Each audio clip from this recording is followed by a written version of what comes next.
Always want to thank Charter Business for sponsoring our ribbon cuttings, and they also sponsor our ambassador programs. We appreciate that very much. We're always happy to do a ribbon cutting, whether it's a relocation or a new business. It really says a lot about the community and how we're growing and starting to bounce back from that economic downturn that we had. The Chamber does cover all of Dare County, Currituck, all the way down to Ocracoke Island, so a lot of great business-to-business opportunities there. We are at over 1,060 members today, so we continue to grow as an organization. Do have a few people to welcome and recognize here today. I have some of my board members. I have Bombos, Char Lombos with Captain George's is here. Mike Fulton. Later. But Warren Dunn is here with us today. Warren, where did you go? Oh, there you are. I'm a newlywed. Would you like to say a few words? 40, Tess tells me it's the 40 best years of my life. Thank you, Karen. Thank you all for being here. Skipper, it's great. It's great that you're back and leading this fine institution. We appreciate it.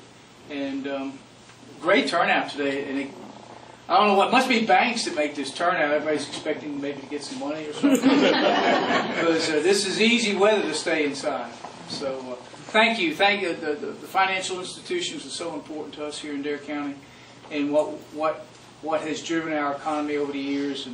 And we appreciate the investment from First South Bank. And we look for great things to come. And you got a great man leading it. And he's been an integral part of this community, and we're glad that he's back leading this institution. So thank you. Congratulations. Thanks, Warren. First South, and John is also going to be a member of the Charter Class of Leadership Outer Banks, so we're excited about that, and it's all yours, John. Thank you. Well, thank you everybody for coming and braving this lovely weather today to share this special day with us. Our customers and employees have patiently waited for this day to happen, for this move to happen. And speaking of employees, I want to introduce a couple of people, our frontline staff, Tatiana and Tracy, who take care of our customers' banking day-to-day needs, the majority of our customer base. Linda, where's Linda hiding? Linda manages day-to-day operations of the branch force. And there's a few other people. Barrett, who's our city exec down in Buxton, who made the trip across the bridge today to spend the day with us. And then Tammy, who's our city exec in Elizabeth City. And then, of course, I think everybody probably knows Skipper, who's our area executive and is based here as well.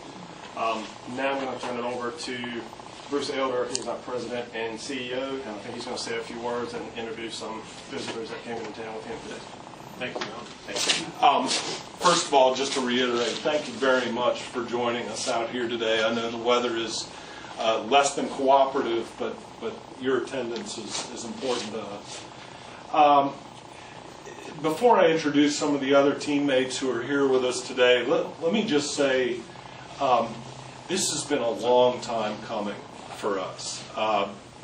Here in the Outer Banks, we came out here years ago. We hopscotched from location to location, started as an LPO, created a full-service branch. We're thinking about building an office. The recession hit. We relocated to what was supposed to be a temporary space down in Nags Head. And so this is really a long time coming for us. And we have always had a commitment to the Outer Banks, but it's been kind of difficult for a lot of people to see that commitment based on our moving around, and particularly the last location we were in Nags Head. I believe we were there for 5 years. So this has been a phenomenal experience for us, being able to set up shop here in Kill Devil Hills. I appreciate our landlord, John High, for working with us on this. And for those of you who don't know, we are making a further commitment in the Outer Banks. We are acquiring 9 branches of Bank of America throughout the East. And one of them is right up the road at Kitty Hawk. So we actually met with that staff last night, had a little meet and greet. And I know it's only 3.5 miles up the beach, but during season, it's like another world up there. Right? So we're planning on operating both facilities, and we're excited about that. Barrett and his team down in Buxton. I call that the other side of the world. It's really not. It's but it is south of here. And Tammy and her team in Elizabeth City. So Skipper oversees he will oversee those 4 offices for us. Actually, she's doing that. What I really want to do this morning is talk about what today is a little bit. And I've heard the word community, I've heard the word commitment, I've heard the word investment. And I think today really is a symbol of commitment. You know, John and Bruce talked about this location's been a long time coming. But it is a commitment by First South to be a part of this community in ways that maybe we haven't been able to do so before. The Bank of America addition to the team coming later this year is another sign of First South's commitment to this area and this community. And you look at the team that's been assembled, people that have been in this market for a while and are doing things out in our community. So, you know, that's a big commitment, and that's why I'm here, because I'm committed to the community, just like everybody else in this room. And I think there's something about our community that everyone can always agree on. Everyone in this community is committed to making this a better place to live, and for taking care of the things that are lacking in our community and bridging those gaps. Each of you that I see out doing things to help do things in the community, I could rattle off a ton. And so we're blessed to be in a community where everybody does that.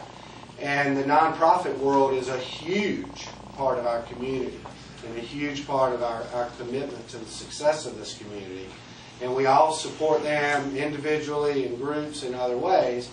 And we wanted to recognize further our commitment by recognizing a group that helps do a lot of that within our community, that's really a catalyst for giving, you know, and connecting people who care with causes that matter. So I'd like to introduce Lorelei Costa, who's the Executive Director of the Outer Banks Community Foundation. Many of you are familiar with, but I would like for her to share a little bit about the foundation as an introduction to what they do for our community. My name is Lorelei Costa, as Skipper said. Thank you, Skipper, for introducing me. Thank you, everyone here at First South Bank, for having us at the Community Foundation. Thank you, John. Thank you, Linda, Tracy, Tatiana, Bruce, the whole team. Thank you very much for having us. The Outer Banks Community Foundation is a 501c3 nonprofit organization. We are a public charity. Skipper has our tagline down. We connect people who care with causes that matter. So what does that mean? Primarily, we hold the community's endowment fund. We build it, we invest it, we manage it.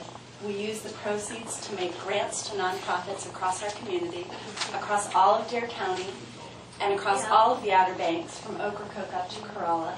And we use it to make scholarships. We're the single largest scholarship provider in Dare County. This year already, we've given out $130,000 in scholarships to 62 students. We do over $500,000 each year in total between grants and scholarships. I want to open grant-making funds. We think of ourselves as the catalysts of change here in the Community Foundation.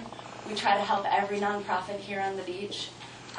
We are making grants for new programs and for every kind of project, from the food pantries, Health and Human Services, the Community Care Clinic. We just made a grant to the Chickamauga Life-Saving Station after they sustained significant damage after Hurricane Arthur. Up in Corolla, we're supporting Whalehead this year. We're making grants in Currituck. Any range, animals, the environment, Friends of Jockey Ridge, you name it, we're trying to help. There is a joy in giving, and there's a joy in receiving.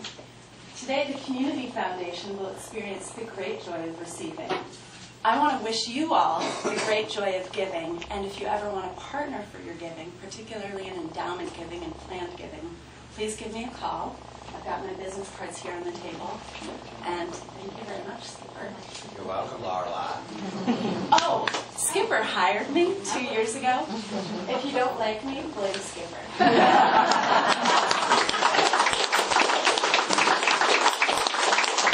If you don't love her already, it's because you don't know her. So get to know her. So what the bank is doing, and I've got a big check that I'm going to present to Lorelei, and we're making a contribution to an endowment fund that has been established. And what that endowment fund does is help support the operations and the things needed for the foundation to run on a day-to-day basis. They have a historic structure, flat top house, it's their office. That's what our contribution will be going to. But it's not so much about where it's going, it's what it will do that's really important. Most funds that they get are designated for going back to the community, and that's the purpose. They have been blessed with bequests and gifts over the years that has created an undesignated fund that supports some of the operations. And our goal with doing this, and our goal in encouraging other businesses to do the same, is to enhance the endowment funds that support the operations of the foundation so that the undesignated funds that are currently being used for that purpose can be given back to the community in perpetuity. So that's the real goal here, is to do something that will allow the foundation to do more. They're doing a lot. The more they can do, the more our community can benefit. So with that, I'd like to present Lorelei and board members and whoever a check for $2,500 that will go to